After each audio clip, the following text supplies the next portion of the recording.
नमस्कार दोस्तों। इस वीडियो में हम लोग कोरिया की कहानी का अध्ययन करेंगे। ये आपको एनसीईआरटी की हिस्ट्री की किताब स्टैंडर्ड 11th के लिए है और उसमें ये पढ़ना है आपको कोरिया की कहानी। तो मैं लाइन बाय लाइन इसलिए पढ़ाता हूँ कि मेरे दोस्तों, कितना भी तरक भरक वाला स्टडी आपको हो, लेकिन एग्ज़ाम में क्वेश्चन जो आता है ना, वह तभी आप हल कर पाएंगे जब आप पाठ्य पुस्तक को लाइन बाय लाइन पढ़ जाएंगे, लाइन बाय लाइन देख जाएंगे। तो कहने का अर्थ यह है कि मेरे इस चैनल का एकमात्र उद्देश्य है कि एनसीईआरटी हिस्ट्री अवेलेबल हो एक ही चैनल पे, पूरा लाइन बाय लाइन पढ़ा हुआ। इतना ही उद्देश्य लेकर के मैं चल रहा हूँ। उम्मीद करता हूँ कि यह प्रयास मेरा आपके लिए हेल्पफुल साबित होगा। कॉम्पिटिटिव एग्जाम्स की तैयारी करने वाले दोस्तों के लिए मेरा ये विशेष प्रयास है। ठीक है, तो आगे बढ़ते हैं।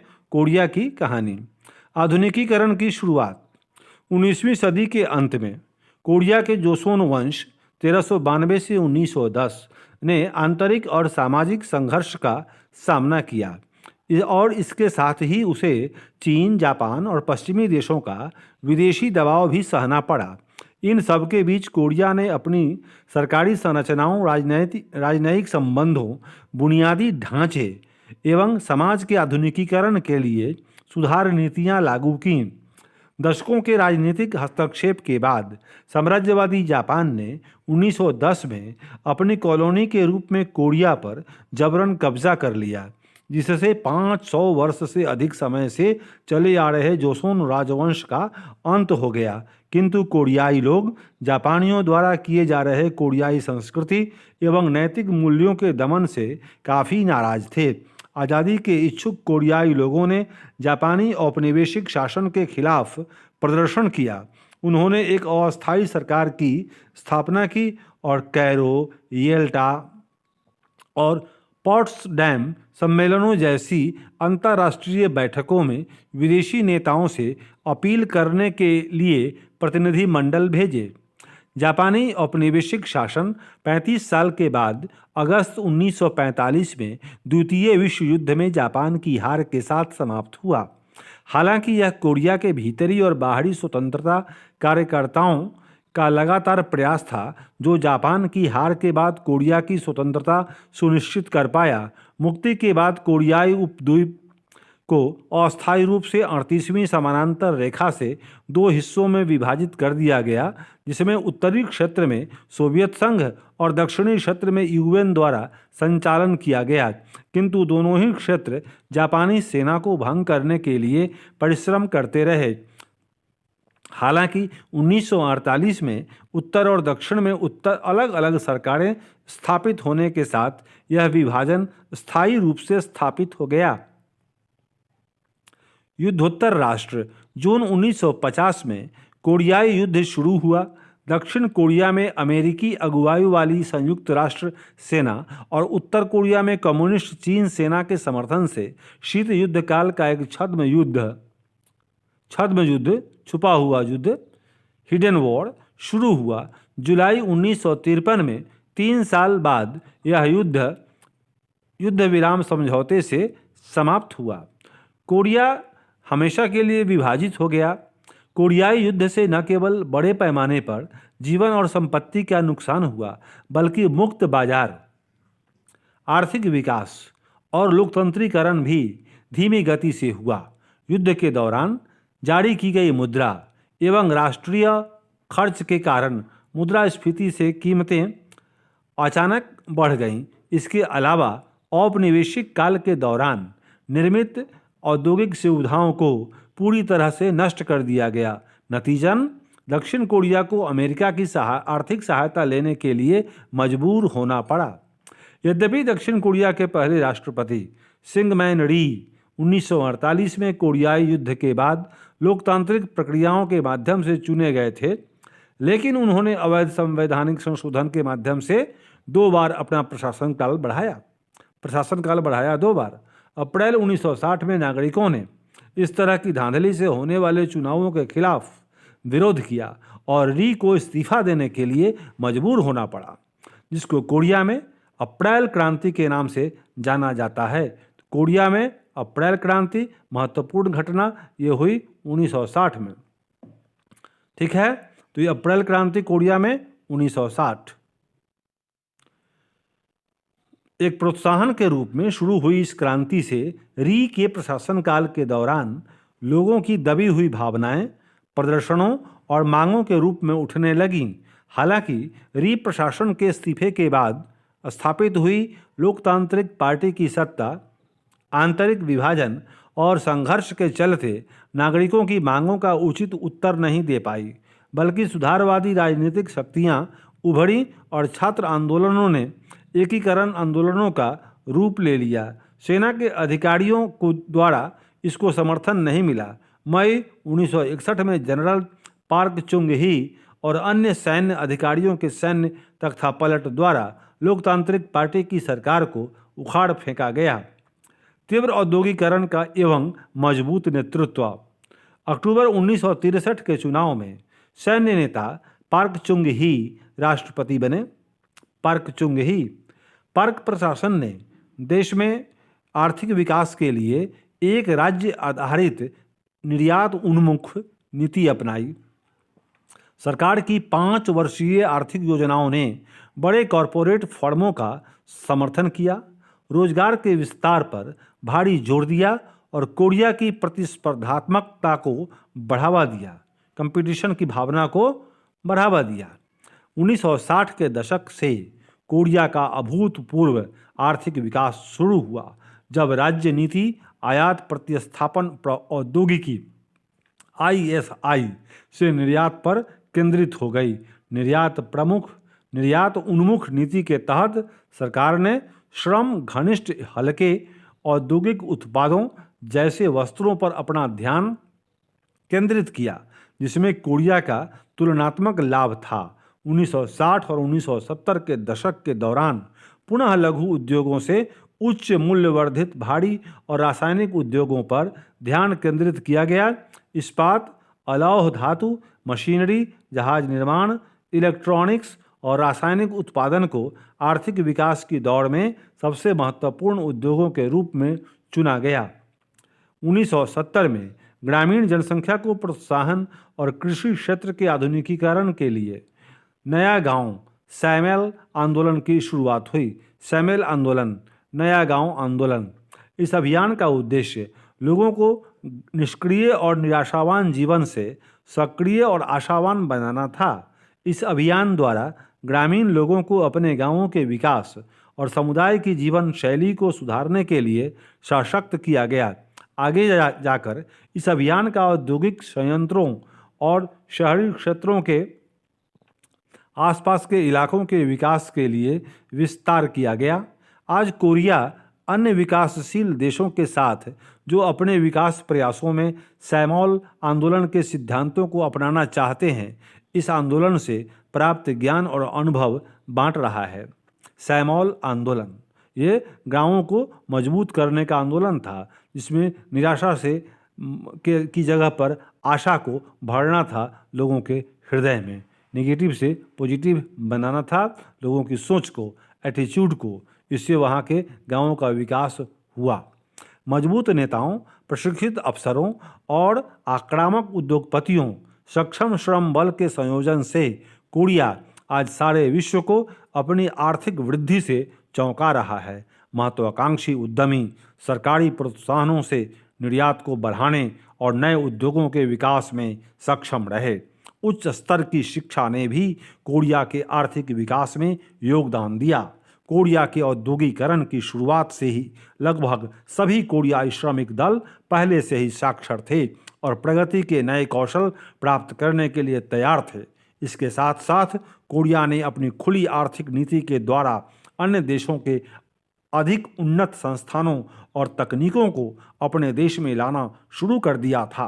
विदेशी निवेश और कोरिया की उच्च घरेलू बचत दर ने औद्योगिक क्षेत्रों को विकसित करने में मदद की, जबकि विदेशों में दक्षिण कोरियाई श्रमिकों के प्रेषण ने भी समग्र आर्थिक विकास में योगदान दिया।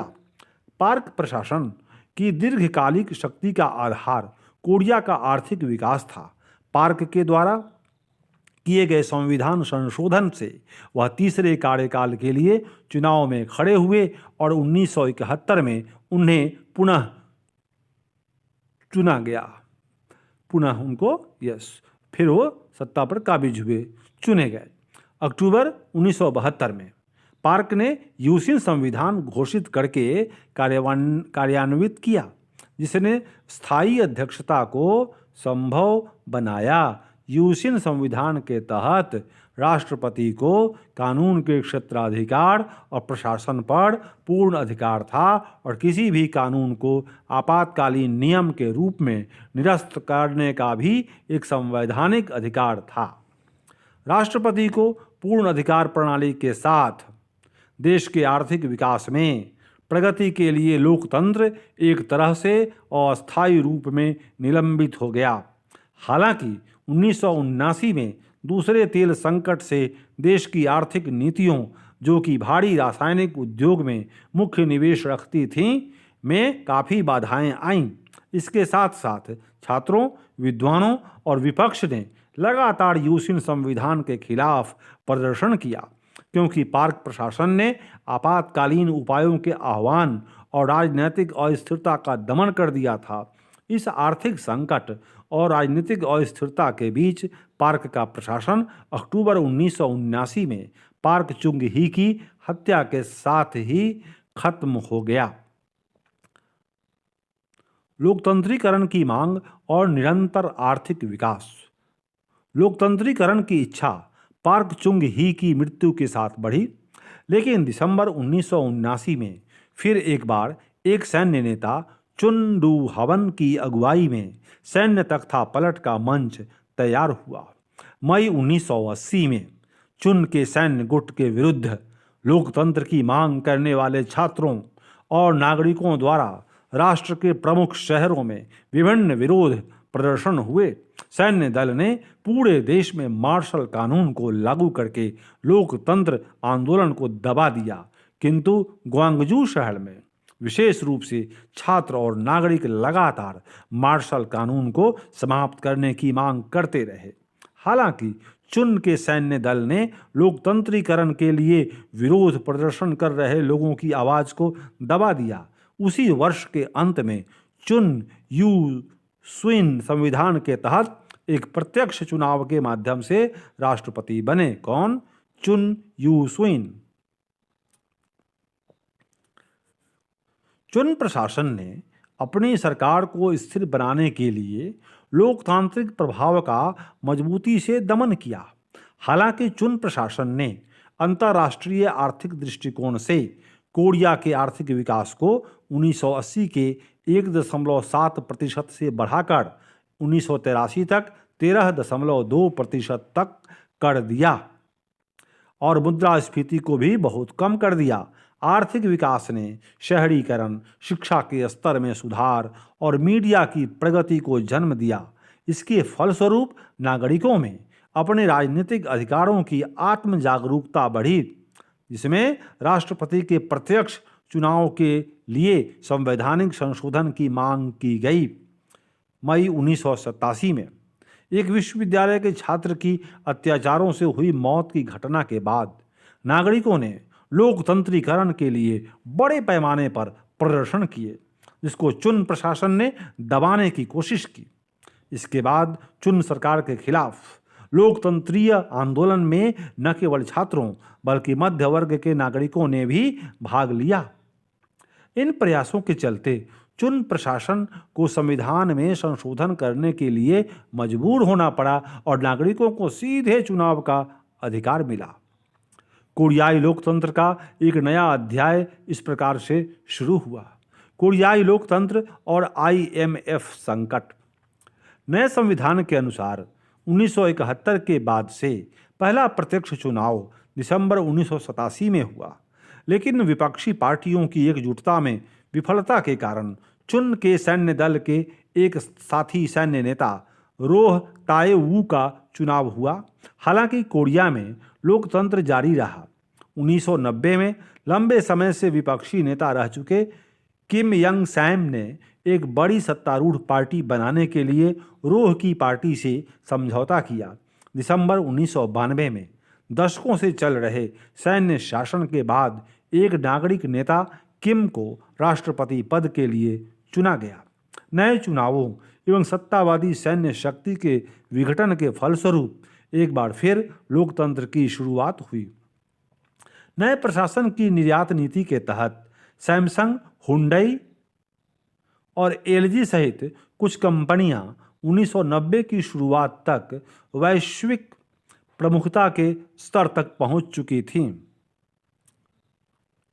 सरकारी समर्थन के साथ कोरियाई कंपनियों ने पूंजी प्रधान व्यवसाय और रासायनिक उद्योगों के साथ साथ इलेक्ट्रॉनिक उद्योगों में भी निवेश करना शुरू किया। दूसरी ओर सरकार ने औद्योगिक और सामाजिक बुनियादी ढांचे के निर्माण पर ध्यान देना जारी रखा। इस बीच कोरिया के बाजार को अन्य देशों के लिए खोलने के लिए नव उदारवादी दबाव में किम प्रशासन ने 1996 में आर्थिक सहयोग और विकास संगठन OECD में शामिल होने का निर्णय लिया और कोरिया की अंतर्राष्ट्रीय प्रतिस्पर्धा को मजबूत करने का प्रयास शुरू किया। लेकिन व्यापार घाटे में बढ़ोतरी, वित्तीय संस्थानों द्वारा खराब प्रबंधन, संगठनों द्वारा बेईमान व्यापारिक संचालन के कारण कोरिया को 1997 में विदेशी मुद्रा संकट का सामना करना पड़ा। इस संकट को अंतर्राष्ट्रीय मुद्रा कोष IMF द्वारा आपात वित्तीय सहायता के जरिए संभालने की कोशिश की गई। यही नहीं, इस आर्थिक संकट में पूरे देश ने एक साथ प्रयास किए। नागरिकों ने गोल्ड कलेक्शन मूवमेंट के माध्यम से विदेशी ऋण भुगतान के लिए सक्रिय रूप से योगदान दिया। दिसंबर 1997 में एक लंबे समय के बाद कोरिया में पहली बार शांतिपूर्ण हस्तांतरण के द्वारा विपक्षी पार्टी के नेता किम डे जुंग सत्ता में आए। सत्ता में दूसरा शांतिपूर्ण हस्तांतरण 2008 में हुआ, जब रूढ़िवादी पार्टी के नेता ली माइंग बाक प्रगतिशील पार्टी रोह मू ह्यून प्रशासन के बाद अध्यक्ष चुने गए। 2012 में रूढ़िवादी पार्टी की नेता पार्क खन हे पहली महिला राष्ट्रपति के रूप में चुनी गई। पार्क खन हे, उनके पिता पार्क chung ही की राजनीतिक विरासत के कारण उन्हें अपने कार्यकाल की शुरुआत में बहुत समर्थन प्राप्त हुआ।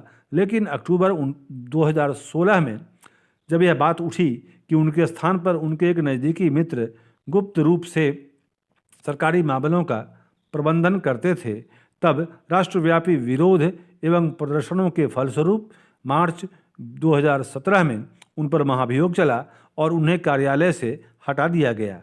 मई 2017 में तीसरी बार शांतिपूर्ण हस्तांतरण के द्वारा मून जे इन ने राष्ट्रपति पद संभाला। 2016 में नागरिकों के नेतृत्व में किए गए कैंडल लाइट विरोध में देश के लोकतांत्रिक कानून और प्रणालियों की सीमाओं के भीतर राष्ट्रपति के इस्तीफे की मांग कर रहे नागरिकों का शांतिपूर्वक प्रदर्शन कोरियाई लोकतंत्र की परिपक्वता को दर्शाता है। कोरियाई लोकतंत्र आर्थिक विकास का कर्जदार है, लेकिन यह देश के गणतंत्रवाद को प्रोत्साहित करने वाले कोरियाई नागरिकों की राजनीतिक जागरूकता ही है जिसने आज देश को आगे बढ़ाने में प्रमुख भूमिका निभाई है। आधुनिकता के दो मार्ग। औद्योगिक समाजों ने एक दूसरे के जैसे बनने की बजाय आधुनिकता के अपने अपने मार्ग अपनाए। ताइवान का किस्सा और कोरिया की कहानी के साथ साथ चीन और जापान का इतिहास दिखाता है कि किस तरह अलग अलग ऐतिहासिक परिस्थितियों ने आज़ाद और आधुनिक देश बनाने की बिल्कुल अलग राहें तैयार की। जापान अपनी आज़ादी बनाए रखने में सफल रहा और पारंपरिक हुनर और प्रथाओं को नए तरीके से इस्तेमाल कर पाया। तथापि कुलीन वर्ग के नेतृत्व में हुए आधुनिकीकरण ने एक उग्र राष्ट्रवाद को जन्म दिया और एक शोषणकारी सत्ता को बरकरार रखा जिसने विरोध और लोकतंत्र की मांग का गला घोंट दिया। उसने एक औपनिवेशिक साम्राज्य की स्थापना की जिससे उस क्षेत्र में बैर की भावना बनी रही और अंदरूनी विकास भी प्रभावित हुआ। जापान का आधुनिकीकरण ऐसे वातावरण में हुआ जहां पश्चिमी साम्राज्यवादी ताकतों का प्रभुत्व था। हालांकि जापान ने उनकी नकल की, पर साथ ही अपने हल ढूंढने की कोशिश भी की। जापानी राष्ट्रवाद पर इन मजबूरियों का प्रभाव है। एक ओर जहां जापानी एशिया को पश्चिमी आधिपत्य से मुक्त रखने की उम्मीद करते थे, दूसरे लोगों के लिए यही विचार साम्राज्य का निर्माण करने के लिए महत्वपूर्ण कारक सिद्ध हुए। यहाँ यह उल्लेख करना जरूरी है कि सामाजिक और राजनीतिक संस्थानों के सुधार और रोज़मर्रा की जिंदगी को बदलने के लिए केवल परंपराओं को पुनर्जीवित करने या ज़बरदस्ती उन्हें पकड़े रखने या संभालने का सवाल नहीं था, बल्कि उन्हें नए और अलग रचनात्मक तरीके से इस्तेमाल करने की बात थी। उदाहरण के लिए मेजी स्कूली पद्धति ने यूरोपीय और अमेरिकी प्रथाओं के अनुरूप नए विषयों की शुरुआत की, किंतु पाठ्यचर्या का मुख्य उद्देश्य निष्ठावान नागरिक बनाना था। नैतिक शास्त्र का विषय पढ़ाना अनिवार्य था, जिसमें सम्राट के प्रति वफादारी पर जोर दिया जाता था। इसी तरह परिवार में और रोज़मर्रा की जिंदगी में आए बदलाव विदेशी और देशी विचारों को मिलाकर कुछ नया बनाने की कोशिश को दर्शाते हैं। चीन का आधुनिकीकरण का सफ़र बहुत अलग था। पश्चिमी और जापानी दोनों ही किस्म के विदेशी साम्राज्यवाद ने सारे नियंत्रण को कमज़ोर बनाया और राजनीतिक और सामाजिक व्यवस्था तोड़ने के लिए माहौल बना दिया।